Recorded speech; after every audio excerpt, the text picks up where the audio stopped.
beaten for her trust fund. So I bought their entire mortgage. My daughter called me at 3:00 in the morning. I answered, fully expecting a wrong number, but what I heard froze the blood in my veins. "Dad, please come get me." Her voice was a broken whisper, trembling so hard the words barely held together. Before I could ask what was wrong, before I could even ask where she was in the house, she added 5 words that haunt me to this second. "Don't let him kill me." Then the line went dead. I didn't call the police. I didn't call for an ambulance. I put on my winter boots, grabbed my keys, and drove. The drive to the Vanderwood estate usually takes 40 minutes. The snow was coming down hard, a white curtain trying to bury the world, but I could not feel I gripped the steering wheel so hard, my knuckles turned white, the leather creaking under the pressure. Every mile marker that flashed by was a reminder of my failure. A father is supposed to know. I replayed the last time I saw Sarah. It was Christmas. 3 weeks ago, she had come to my cabin alone. Every time her phone buzzed, she flinched like she had been burned.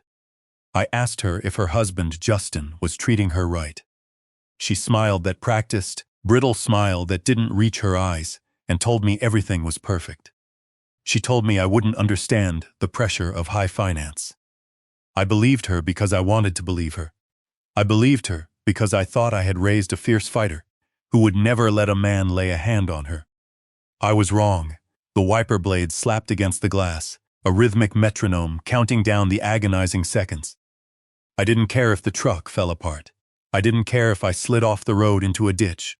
"Don't let him kill me." That sentence looped endlessly in my head. It wasn't a figure of speech. Sarah doesn't exaggerate. She is a data analyst. If she said he was going to kill her, she meant he was currently in the process of ending her life. I felt a surge of rage so potent it tasted like copper in my mouth.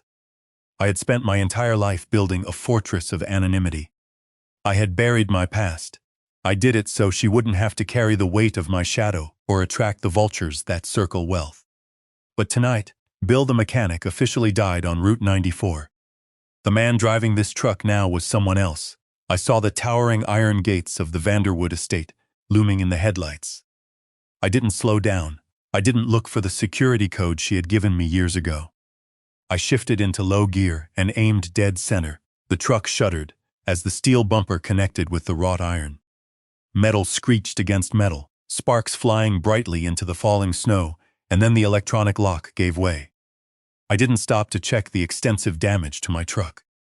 I roared up the long shoveled driveway, the high beams cutting through the darkness, illuminating the colonial mansion that stood like a gaudy monument to their fragile ego. I slammed the truck into park, right on the pristine front lawn, the tires tearing up the dormant grass. I ran straight to the front door. I didn't ring the polished brass bell. I hammered on the solid wood with my fist, putting all my weight behind it. "Open the door, open the damn door, or I will take it off the hinges." The bright porch light flicked on, blinding me for a split second. Patricia stood there, Sarah's mother-in-law. She looked like she had stepped directly out of a catalog for people who have never worked a day in their lives. She looked at me not with fear, but with annoyance. She looked at my grease-stained jacket, my worn-out boots, the snow melting in my gray hair, and she curled her lip in disgust. "You are causing a scene, William." Her voice was calm, dripping with condescension, the exact way one speaks to a disobedient dog. "The neighbors will hear. Move your dirty truck off the grass immediately. Where is she?" My voice was a low growl. I tried to step inside, but she stepped into the doorway, blocking me. She was a woman, but she held herself with the supreme entitlement of someone who believes laws don't apply to them. "She is indisposed." Patricia crossed her arms. She had another one of her episodes. Screaming, throwing things. Justin is trying to calm her down. Honestly, William, you should be ashamed. You raised a hysterical, unstable girl who can't handle the social responsibilities of this family. We called the private doctor. He gave her a mild sedative. She is sleeping. Now go home before I call security. She was lying. I could see it in the tightness of her jaw. I could smell the alcohol on her breath wine, masking the distinct scent of fear. Get out of my way, Patricia, or what? She raised an eyebrow, smirking. You will hit a woman. That is all people like you know, isn't it? Violence. Sarah doesn't want to see you. She is embarrassed by you. She said she wished she had a father who was somebody, instead of a nobody who fixes cars. That sting hit its mark, but I didn't flinch. I looked her dead in the eye. I didn't see a mother-in-law. I saw a gatekeeper. I saw an enemy combatant. I am going to count to 3-1. Patricia laughed. A sharp sound. You are ridiculous, too. I shifted my weight, bracing my shoulder. If you take one step further, I will have you arrested for home invasion. Do you know who my late husband was? Do you know who my son is? We will take your pension and your cabin and leave you with nothing. 3. I didn't swing. I didn't push with my hands. I dropped my shoulder and drove forward like a battering ram. The wood splintered around the deadbolt, with a crack that sounded like a gunshot. The door flew open, hitting the interior wall with a deafening crash. Patricia stumbled back, falling hard onto the polished marble floor of the grand foyer. She screamed, a high-pitched shriek of outrage, not pain. My antique door, you the door. I didn't even look at her. I scanned the wide hallway. Sarah's room was on the second floor, the second door on the right. I took the stairs 2 at a time, my boots leaving muddy, snowy footprints on the pristine white carpet. Sarah, I shouted her name. The silence of the house was gone now, replaced by Patricia's screaming from downstairs and the sound of footsteps running towards me from the hallway. A private security guard rounded the corner. He was young, probably an ex-college linebacker. He saw me and reached for his tactical belt. Sir, stop right there. I didn't stop. I didn't slow down. When he reached for me, I didn't fight him. I kept moving with a momentum he wasn't expecting. I stiff-armed him hard in the chest, catching him off balance. He slipped on the plush carpet and went down hard. I wasn't there to fight the hired help. I was there for my daughter. I reached the master bedroom, empty. My heart stopped. Sarah! I heard a faint whimper. The door was closed. I tried the handle, locked. Dad, the voice was so weak. I almost missed it. Dad, help. Stand back, baby. Stand back from the door. I took a deep breath. The frame gave way instantly, splintering inward. The bathroom was white, pristine white marble, which made the dark red blood look so much brighter. Sarah was on the floor, wedged tight between the toilet and the porcelain bathtub. There was blood on the sink, blood on the towel, but the worst was her beautiful face. Her left eye was swollen shut, turning a sickening shade of purple. Her lip was split, and her left arm was bent at an angle. I fell to my knees. She tried to smile. You came, she whispered faintly. You came, I'm here, baby, I'm here. I gently touched her hair, terrified to touch anywhere else. I pulled off my coat and wrapped it tightly around her. She was shivering. Who did this? But I knew I didn't need her to answer. Well, look at this touching reunion. The smug voice came from behind me. Justin was leaning casually against the door frame of the bathroom. He was wearing a cashmere sweater and holding a crystal tumbler of amber liquid. He looked slightly annoyed. There was not a single ounce of remorse on his handsome, privileged face. She is a drama queen, Bill. Justin took a slow sip of his scotch. She tripped, clumsy, but you know Sarah, always looking for attention. I stood up. My knees cracked in the quiet room. I stood up to my full height. The man who had stood at the altar looked me in the eye and swore he would cherish her. She has a broken arm, Justin. My voice was quiet, deadly quiet. She fell. He shrugged nonchalantly. And then she started screaming like a banshee. Unacceptable behavior in this house. I'm done dealing with it for tonight. Let her cool off in your shack. Maybe she will learn some gratitude. He stepped aside smoothly, gesturing for me to leave. Take her, but leave the diamond earrings and the phone. I paid for those. The rage was a physical, breathing thing now. It was a red haze clouding my vision. I wanted to reach out and snap his neck. I could crush his windpipe before he even dropped his glass. The urge was so strong my hands twitched, but then I heard Sarah moan in pain. Dad, please. Let's go, please. She was right. The war could wait. The battle was now. I turned my back on him. I bent down and scooped Sarah up into my arms. Had he been starving her too? The thought added another thick layer of fuel to the fire burning in my gut. I carried her out of the bathroom. Justin didn't move out of the way. I had to turn sideways to squeeze past him in the doorway. He didn't step back. He stood his ground, forcing me to brush against him. Don't bring her back until she learns how to behave, he whispered near my ear. I stopped. I memorized the color of them. I memorized the shape of his nose.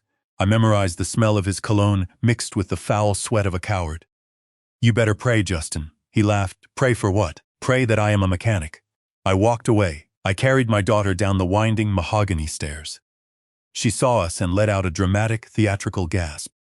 You are kidnapping her. Put her down. I didn't answer. I buckled her in and leaned over to kiss her bruised forehead. Hang on, baby. We are going to get you help. I ran around to the driver's side. Officers spilled out, their service weapons drawn and aimed squarely at my chest. Get on the ground. Put your hands where I can see them right now. I looked back at the house. Justin and Patricia were standing comfortably on the covered porch, wrapped in blankets, pointing accusing fingers at me. Patricia was crying a fake high-pitched sob. That is him, officers. That is the maniac. He down our front door. He is trying to abduct my daughter-in-law. I raised my hands into the freezing air. My daughter is injured in the truck. She needs a hospital immediately. Get on the ground. The young officer didn't listen. He didn't care. I was the clear threat. I lowered myself to the snow. Metal cuffs clicked tightly around my wrists. You are under arrest for breaking and entering, assault, and attempted kidnapping. They hauled me up roughly. Justin raised his crystal glass in a mock toast. He mouthed the word, "Goodbye." I didn't struggle. I didn't scream. I sat silently in the back of the police car and watched the paramedics take Sarah out of my truck and place her onto a stretcher. At least she was safe and heading to the hospital. That was all that mattered for tonight. But as the police car pulled away, leaving the sprawling mansion behind, I closed my eyes. I wasn't praying. I was planning. They thought they had successfully neutralized the threat. They didn't know about the encrypted satellite phone hidden under the floorboard of my truck. They didn't know about the offshore accounts in the Cayman Islands. They didn't know that the name Bill O'Connor meant something different in the world of global logistics than it did in their country club. Justin wanted a war. The silent tycoon was no longer silent, and his wrath was going to be biblical. They held me at the precinct for 4 agonizing hours. 4 hours of sitting on a metal bench bolted to the floor, listening to the hum of fluorescent lights and the distant sound of phones ringing. I didn't call a lawyer. I didn't call a friend to post bail. I sat there staring at the gray concrete wall, my mind relentlessly replaying the image of Sarah's broken arm over and over again. When they finally processed my paperwork and released me on my own recognizance, pending a formal court date, the sun was beginning to rise over the Chicago skyline. The sergeant at the front desk, a man with tired eyes who looked like he had seen far too much domestic drama, handed me my belongings in a clear plastic bag. He told me to go home. He told me to cool off. He told me that family disputes get messy, and I should stay far away until things settled down. I nodded, took my keys, and walked out into the freezing morning air. I didn't go home. I drove straight to Mercy General Hospital. The emergency room waiting area was a sea of misery, filled with coughing children and people nursing minor injuries. It was sterile, smelling of antiseptic and floor wax, a distinct smell that always reminded me of loss. I approached the nurse's station, my wrists still carrying the faint metallic scent of the handcuffs. I asked for Sarah O'Connor, the triage nurse.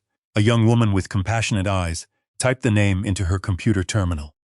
Her face softened slightly. She started to give me a room number, but then she hesitated.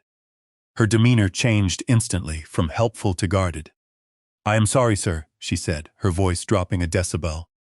"I cannot give you any information on that patient." I felt the muscle in my jaw tighten. "I am her father. I need to see her. I understand that," she said, avoiding my gaze. "But the patient's husband has arrived. He has provided legal documentation designating him as her primary next of kin and medical proxy. Specifically you." The world tilted on its axis. Medical proxy. The words tasted like ash in my mouth. I looked past the nurse, down the long, bright hospital hallway, and there he was. Justin. He wasn't in a jail cell where he belonged. He had changed his clothes. The cashmere sweater was gone, cleverly replaced by a wrinkled button-down shirt that made him look disheveled, worried. The perfect picture of a distraught, loving husband. He was nodding earnestly, running a hand nervously through his hair, playing the role of the victimized spouse to perfection. I didn't think I moved. I bypassed the nurse's station and strode down the hall. My boots squeaked on the linoleum, a rhythmic sound that announced my arrival. Justin looked up for a second, a fraction of a second. I saw raw fear flicker in his eyes. He didn't step back. He stepped forward to meet me, deliberately positioning himself between me and the door to my daughter's room. "Get away from that door, Justin." My voice was low, a dark rumble deep in my chest. "Security," Justin called out. He didn't even look at me when he said it. He looked directly at the doctor standing next to him. "Doctor, the one who into our home, the one who caused all this trauma." The doctor, a tall man with graying hair and a weary expression, stepped in front of Justin. He held up a hand, a visual barrier of white coat and medical authority. "Sir, you need to leave right now, or I will have you forcibly removed." "She is my daughter," I said, pointing a shaking finger at the closed door. "He is the one who put her in there." "Ask her who did this," the doctor sighed, adjusting his glasses. "We have spoken to the patient. She is sedated and confused. Please walk away." I looked at the closed door. I could be 10 feet away from her, but I might as well have been on the moon. It was a weapon for those who knew how to twist it. Justin knew the loopholes. He knew that as her husband, he owned her medical rights until a court formally said otherwise. He knew that a frantic, messy father looking for his battered daughter looked a lot like a crazy old man to an overworked trauma doctor. Justin leaned in close, his voice a mocking whisper I could hear. "Go home, Bill. She doesn't want you. She signed the papers. You have nothing to offer her but grease stains and a truck that barely runs." I was about to grab him. I was about to tear that smug facade off his face right there in the hallway. Consequences be damned. But then I saw the elevator doors open at the far end of the hall. 2 uniformed officers stepped out, not the beat cops from the night before. These were county deputies, and walking between them, looking like a grieving queen in a somber funeral procession, was Patricia. She had changed too. Her face was scrubbed clean of makeup, making her look older, frailer. She spotted me and let out a theatrical gasp, clutching the arm of the deputy on her left. "Oh my God, he is here," she cried out, her voice trembling. "Officer, please. I told you he would come here to finish what he started." The deputies moved fast. One of them, a broad-shouldered man with a buzz cut and a name tag that read Miller, put a hand on his holster, not drawing the weapon, but issuing a clear warning. "William O'Connor," he barked. "Step away from Mr. Vanderwood." I didn't move. We used to bowl together 20 years ago. But Miller didn't see a family friend. He saw a dangerous suspect. "Bill," Miller said, his voice hard and professional. "We have a judge's order here, effective immediately." He pulled a folded yellow paper from his uniform pocket and shoved it against my chest. I didn't take it. It fell to the floor, landing on the sterile white tile like a dirty stain. "You have got to be kidding me," I said, looking from Miller to Patricia in disbelief. She blocked the door. "And you are serving me papers?" The judge signed it based on the sworn affidavit provided by Mrs. Vanderwood regarding your violent entry last night and your documented history of alcohol-induced aggression. Miller recited robotically. "If you violate this order, you will be arrested and held without bail. Do you understand? History of alcohol-induced aggression." The lie was so bold, so calculated, it took my breath away. I hadn't touched a single drop of liquor since Sarah was born. But that didn't matter. The truth didn't matter. What mattered was who told the story first, and who told it, with the most lawyer standing next to them. Patricia had made the calls. She had used her late husband's elite political connections. She had painted a vivid picture of a deranged blue-collar father obsessed with ruining her son's perfect life. And the legal system had bought it hook, line, and sinker. Patricia looked at me from behind the safety of the silver badges. Her frail victim routine vanished for a split second, replaced by a triumphant glare. She adjusted the collar of her coat, a subtle gesture that clearly said, "Know your place." I looked at the closed door of room 304. I imagined Sarah waking up in the dark, pain radiating from her broken arm, looking for me, and seeing the faces of the monsters who put her there. The thought was a physical blow, a punch to the gut that nearly doubled me over. And then Sarah would truly be alone. I looked at Justin. He was smiling again. He thought this was checkmate. I bent down and picked up the yellow paper. My hands were steady. I folded it and put it in my jacket pocket. 500 feet, I said to Miller. "That is right," Miller said, puffing out his chest. "Start walking." I turned around. I walked past the busy nurses' station, where the staff watched me with a mixture of fear and pity. I walked out of the double sliding doors of the emergency room and stepped back into the freezing parking lot. The sun was fully up now, blindingly bright on the fresh snow. I didn't start the engine. I gripped the steering wheel until my knuckles turned white. They thought they had successfully built an impenetrable wall. They thought a piece of paper and a corrupt narrative could stop a father. They were dead wrong. The law protected them because the law was designed for people who played by the rules. But I wasn't going to play by their rules anymore. I was going to change the game. I reached under the passenger seat and pulled out a burner phone. I dialed a number I hadn't used in a decade. It rang twice. "This is Joe," a voice answered. Rough, alert, and awake. "Joe, it's Bill." There was a long pause on the line, then the tone shifted from professional to respectful. "It has been a long time, boss. I need you to wake up the team," I said, my voice devoid of emotion. "I need a full forensic audit on the Vanderwood family. Every bank account, every shell company, every unpaid parking ticket." "And Joe?" "Yes, boss. Find out who holds the mortgage on their estate, and find out how much it would cost to buy it." Today, I hung up. I couldn't go in, but I could make sure that by the time Sarah walked out of those doors, the ground beneath Justin and Patricia's feet would no longer belong to them. They wanted to use the system to crush me. Fine, I was about to show them that I didn't know the system. I owned the people who built it. The automatic doors of Mercy General slid shut behind me with a pneumatic hiss that sounded like a final judgment. The warmth of the hospital lobby vanished instantly, replaced by the biting wind of a Chicago winter morning. It was 10 degrees below zero, but the I felt had nothing to do with the weather. It was a hollowness in my chest, a void where my heart used to be before the legal system reached inside and tore it out. I stood there on the curb, watching the steam rise from the exhaust pipes of passing ambulances.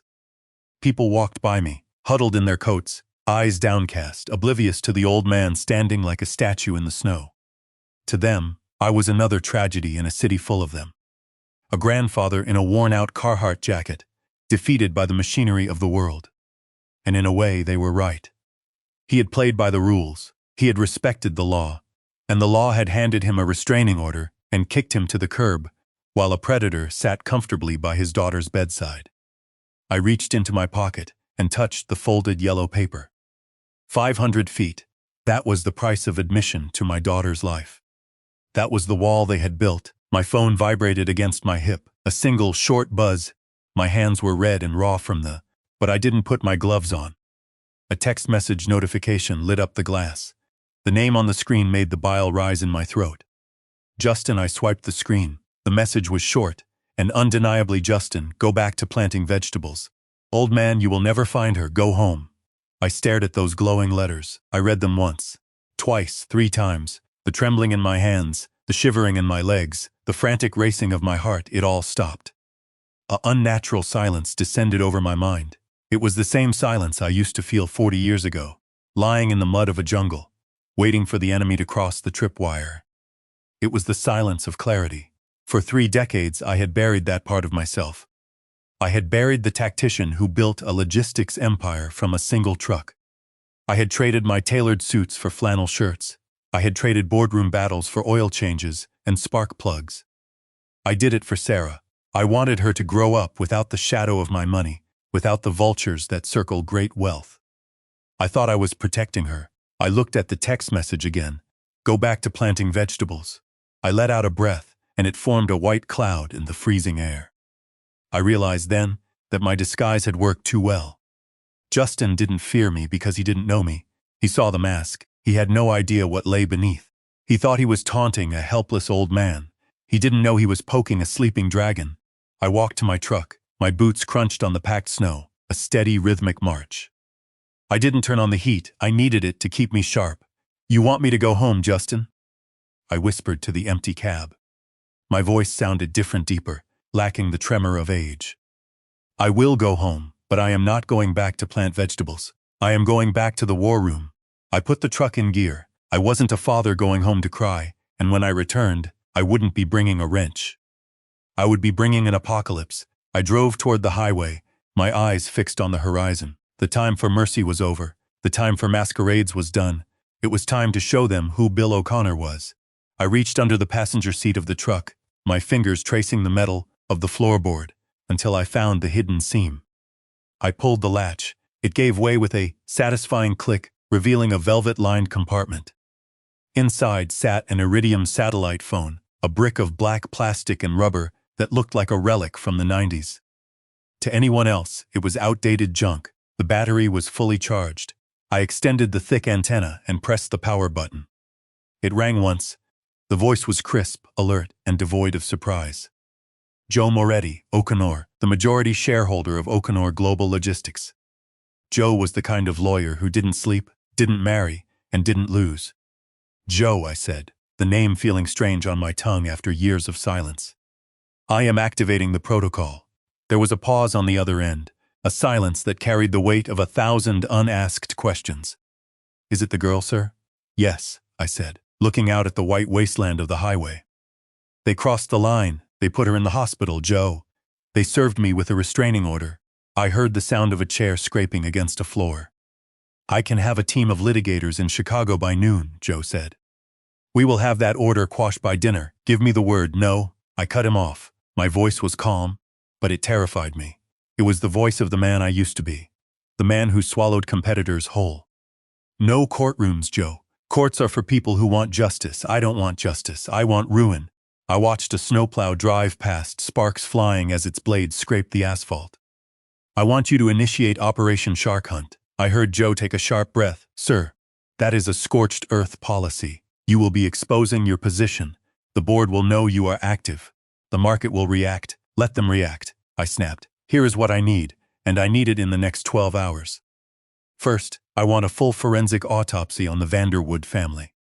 I want to know where they eat, where they sleep, and who they owe money to. They have mortgages they can't afford, and gambling debts they hide in shell companies. Find the rot done, Joe said. I am already logging into the databases. Second, I continued, my mind racing through the strategy I had formulated. I want you to find the bank that holds the note on their estate. And then I want you to buy the note, buy the mortgage, sir. Yes, I want to be the one who decides if they sleep in a bed or on the street tomorrow night. I understand, Joe said, the clicking of a keyboard audible in the background. Phoenix Holdings will acquire the debt. Anything else? One more thing, I said, and this was the part that I knew would hurt the most. I need you to look into a company called Aerotech Solutions. It is a startup run by my son-in-law, Justin Vanderwood. I know it, Joe said immediately. He has been trying to get a meeting with our acquisition department for 6 months. The financials looked cooked. Good, I said. Uncook them. I want to know how much money he has been siphoning off. I want to know if he has been using investor funds to pay for his lifestyle. I want it distinct, undeniable, and ready to be handed to the district attorney. Sir, Joe's voice lowered, if we do this, if we pull these threads, the whole sweater unravels. This isn't a legal maneuver. This is an execution. I looked at the hospital again. I thought about Sarah's broken arm. I thought about the fear in her voice when she called me. They executed my daughter's spirit last night, Joe. Do it, and Joe. Yes, sir, book a flight to Chicago, private charter. I am done wearing this disguise. I will show them what happens when you steal from a man who built an empire out of blood and steel. I hung up the phone without saying goodbye. The click of the latch echoed in the cab as I secured the satellite phone away. For 10 years, Justin and Patricia had looked down on me. They thought money was the thing that made a person powerful. They were about to learn a painful lesson about the vast difference between being and being. Is having a lot of money in the bank? Wealth is having the power to buy the bank. The waiting was the hardest part. I sat in the cab of my truck as the sun began its slow descent across the winter sky, casting long, bruised shadows over the hospital parking lot.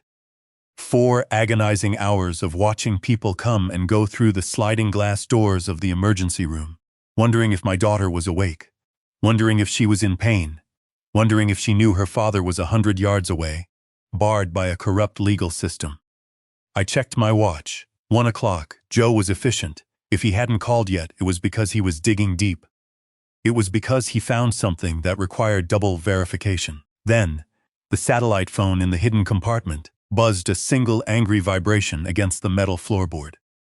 The connection light was solid green. Mr. O'Connor. Joe's voice was different this time. It wasn't the crisp, professional tone of a high-powered attorney. It sounded like a man who had looked into an open grave. You are going to want to brace yourself, sir. I have the forensic accountant's report. We pulled everything: credit reports, bank statements, property liens, and even the dark web data breaches. It is worse than we thought. Much worse. Go on. The Vanderwood family is not, Bill. They are a financial corpse that hasn't realized it is dead yet. I leaned back against the headrest, closing my eyes. Break it down for me, Joe. The estate in Lake Forest. Joe began, the rustling of papers audible over the line. It is mortgaged to the hilt. 3 liens against the property. They haven't paid the principal in 2 years, the interest, and they are 3 months behind on that. They are living in a house that technically belongs to the bank. I nodded. It wasn't pride. She was terrified that if anyone looked too closely, the illusion would shatter. And Justin? I asked. That is where it gets criminal, sir. Joe paused, and I could hear him taking a sip of water. His startup, Aerotech Solutions. But he has raised $2 million from private investors, doctors, dentists, friends from the country club. Where is the money, Joe? Gone. He has been using investor capital to fund their lifestyle and pay off the interest on his mother's house. It is a classic Ponzi scheme, Bill. He is robbing Peter to pay Paul, but now Peter is, and Paul is knocking at the door with a sledgehammer. I felt a tightening in my chest. My daughter was married to a felon, a fraudster who would drag her down with him when the ship sank. But that is not the worst part, Joe said. What could be worse than that? We found out why they won't let Sarah leave. It is not about love, it is about the trust fund. I froze. What trust fund? Your late wife, Martha. The name hit me like a physical blow. Martha, my beautiful, kind Martha, who passed away when Sarah was a teenager. She set up a trust for Sarah before she died, Joe explained. It wasn't millions, but with compound interest over 15 years, it has grown. The strict terms of the trust state that the funds are released to Sarah solely upon her 30th birthday, or in the event of a medical emergency verified by a spouse. My grip on the phone tightened until the thick plastic creaked. Sarah turned 30 last week, I whispered. Joe confirmed. The money is fully available. That $400,000 is the thing standing between him and a federal prison cell. He needs it to pay off the most aggressive investors before they go to the FBI. The rage that washed over me was blinding. It wasn't greed, it was calculated predation. They were using Martha's legacy to cover up their crimes. They are not a family, I said, my voice trembling with suppressed violence. They are parasites, there is more, Joe said. The regional bank that holds the mortgage on their mansion. They are looking to offload the asset. They want to sell the debt for 60 cents on the dollar to get it off their books. Buy it, sir. I sat up straight, opening my eyes. You heard me, Joe. Use Phoenix Holdings to purchase the entire mortgage debt of the Vanderwood estate. Do it today. Do it within the hour, Bill. Joe warned gently. You are buying a sinking ship. You will never see that money again. I am not buying an investment, Joe. I am buying a gavel. I watched a tired doctor walk out of the emergency room entrance, lighting a cigarette with shaking hands. I want to be the one holding the deed when they wake up tomorrow. I want to be the one they have to beg. Purchase the debt on Justin's company, too. I want to personally own every single dollar that boy owes to the world. I understand, Joe said, his voice sharpening. He was no longer the advisor. We are cornering the market on their misery. Precisely. When the sun rises tomorrow, I don't want Justin Vanderwood to own the shirt on his back without my explicit permission. I want Phoenix Holdings to be the air they breathe, and then I want to turn off the oxygen. I will make the calls, Joe said. The wire transfers will be completed by the close of business. By tonight, you will be the primary creditor for the entire family. Good, I hung up the phone. The silence returned to the cab, but it wasn't empty anymore. 500 feet, they didn't realize that I didn't need to get close to destroy them. I could pull the ground out from under their feet from 1,000 miles away. The champagne was flowing like water at the Regency Hotel ballroom. It was a $2,500 vintage that tasted like liquid gold, poured by waiters in crisp white gloves who moved like silent ghosts through the crowded room of Chicago's elite. I watched it all unfold on the encrypted tablet screen in the back of my armored limousine, the high-definition feed streaming directly from the hotel's security system. It is amazing what you can see when you secretly own the mortgage on the building where the party is being held. Patricia Vanderwood stood in the center of the room, basking in the warm glow of the crystal chandeliers. She had made a miraculous recovery from the trembling, broken woman I had seen earlier that morning.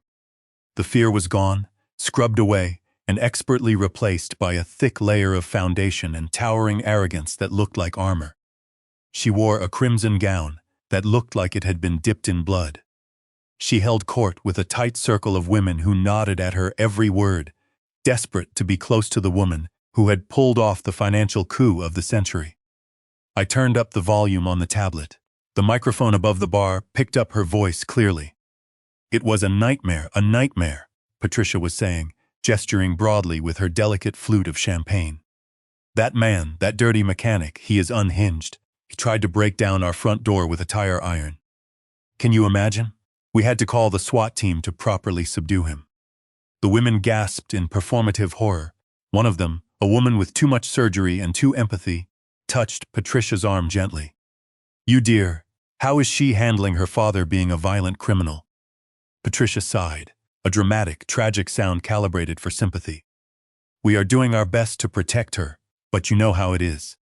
The rotten apple doesn't fall far from the tree. She has always been emotionally fragile, and with a father like that, well, genetics are a powerful thing. We are so grateful Justin is strong enough to handle both of them. He is a saint, truly." I clenched my jaw watching the sharp pixels on the screen. She was actively rewriting history in real time. She was painting my injured daughter as a burden and me as a monster, all while drinking wine that technically belonged to me. The security camera panned to the other side of the room. He looked manic. His eyes were bright, feverish, darting around the room as if he expected someone to challenge his sudden wealth. But no one did. They were all patting him on the back, shaking his hand, congratulating him on the miraculous acquisition. 20 million, Justin was saying, his voice loud enough to carry over the classical music. "All cash. Aerotech isn't a company, gentlemen. It is a paradigm shift. Phoenix Holdings begged me to sell. They threw the money at me." He took a swig of his drink, carelessly wiping his mouth with the back of his hand. He looked like a man who had cheated death and convinced himself it was skill. A heavy-set man in a tuxedo, one of the original investors Justin had scammed, clapped him on the shoulder. "I admit, Justin, I was worried there for a minute. The dividends were late, but this buyout, you pulled it off." Justin puffed out his chest, arrogance radiating off him in waves.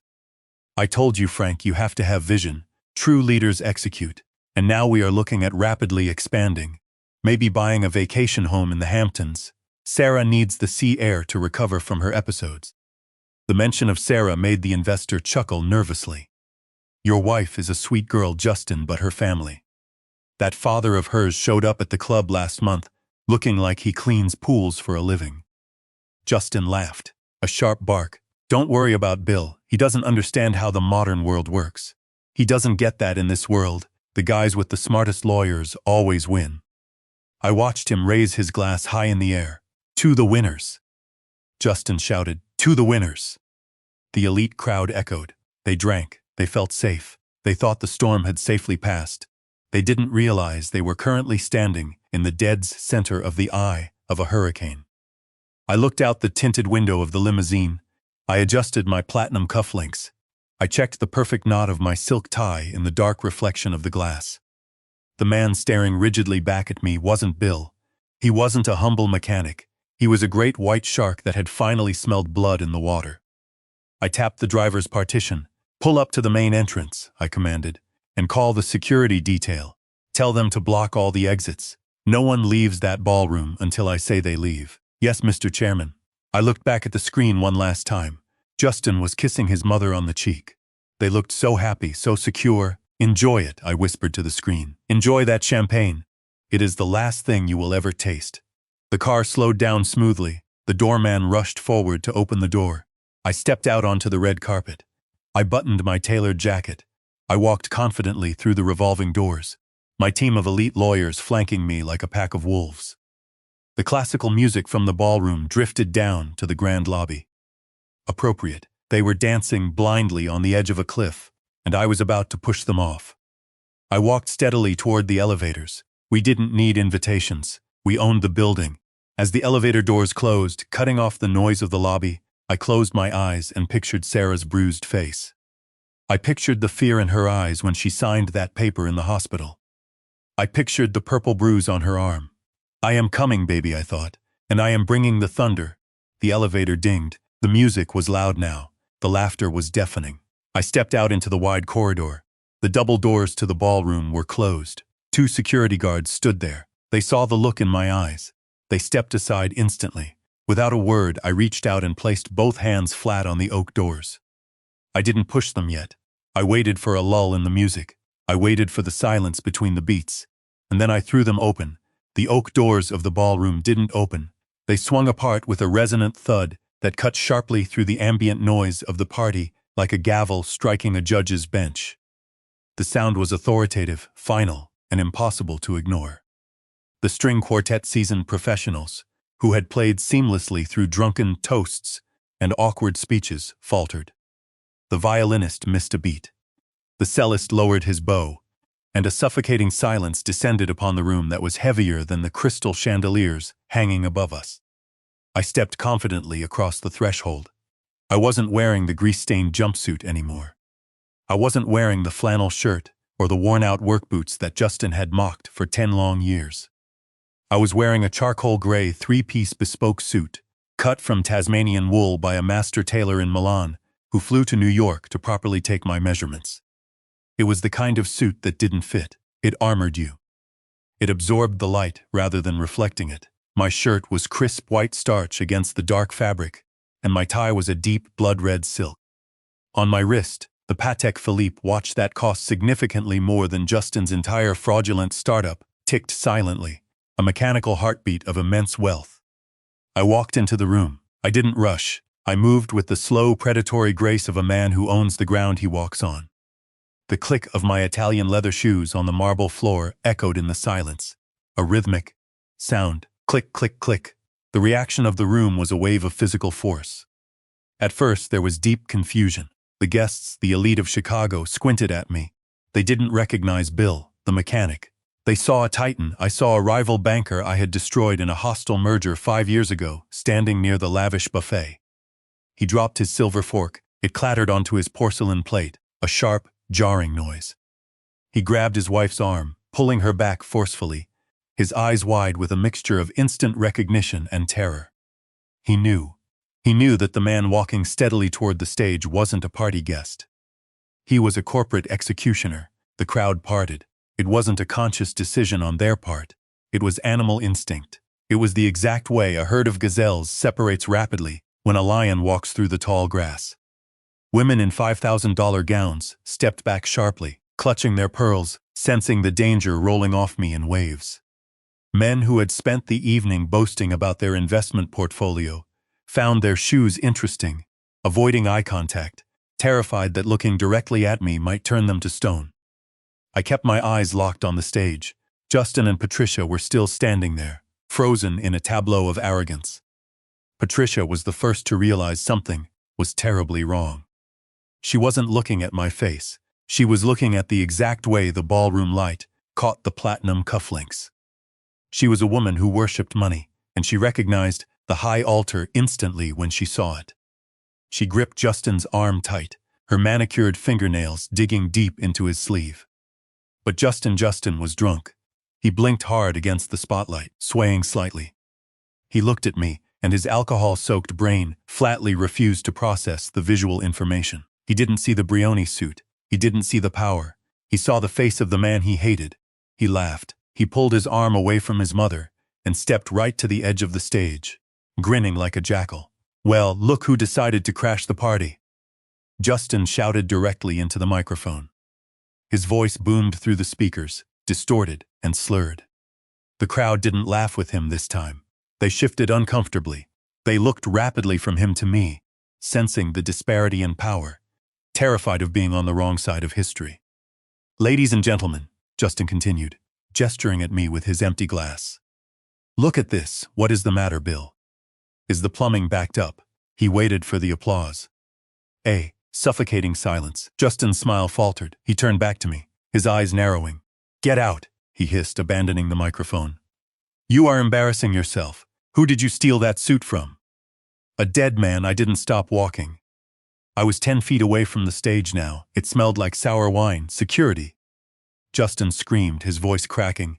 Where is the security? I want this trash thrown out. I want him thrown in the snow. Two men in black suits stepped out from the shadows near the stage. Grab him. What are you waiting for? Get him out of here. The security guards moved. They didn't even look at me. They walked straight to the stage and stood in front of Justin, crossing their arms. What are you doing? Justin shrieked, backing up until he bumped into his mother. I said, throw him out. The head of security, a man named Marcus, whom I had personally hired 3 years ago to oversee my personal detail before placing him at this hotel, looked up at Justin with a face made of stone. Mr. O'Connor owns the building, sir, Marcus said, his voice carrying clearly through the silent room. We don't throw out the owner. Justin froze, his mouth opening and closing like a fish on a dock. Owner, he whispered. I stopped at the base of the stairs leading up to the stage. I looked up at him. My voice wasn't loud, but it resonated off the walls deep, calm and. I don't own the building, Justin. I own the chair you are currently standing on. I took the first step up the stairs, and I am here to collect. I stepped squarely onto the stage. The wooden floorboards didn't creak under my weight. Even the building seemed to properly recognize its master. Justin stood there, his face a mask of drunken confusion and dawning horror. Then he looked at me, and for the first time, he clearly saw the predator behind the prey. I reached out and took the microphone directly from his hand. He didn't fight me. He let it go as if it were burning his skin. I didn't shout. I didn't raise my voice. I tapped the metal mesh twice. Thump, thump. The sound echoed through the ballroom, silencing the last few whispers in the back of the room. They knew something truly historic was happening. You all know me as Bill, I said. You know me as the mechanic who fixes your transmissions. You know me as the man who isn't welcome in this ballroom because his hands are supposedly dirty. And you are right, my hands are dirty. I turned to face Justin. But my hands are dirty because I built things. Justin. I built an empire from the ground up while you were busy learning how to tie a Windsor knot. You asked who I am. You asked who bought your debt. You asked who owns the chair you are standing on.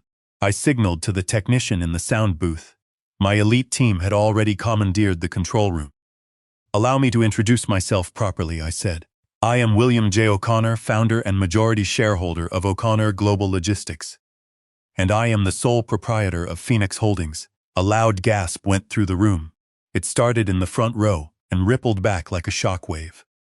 Phoenix Holdings was the whale that everyone in that room wanted to do business with.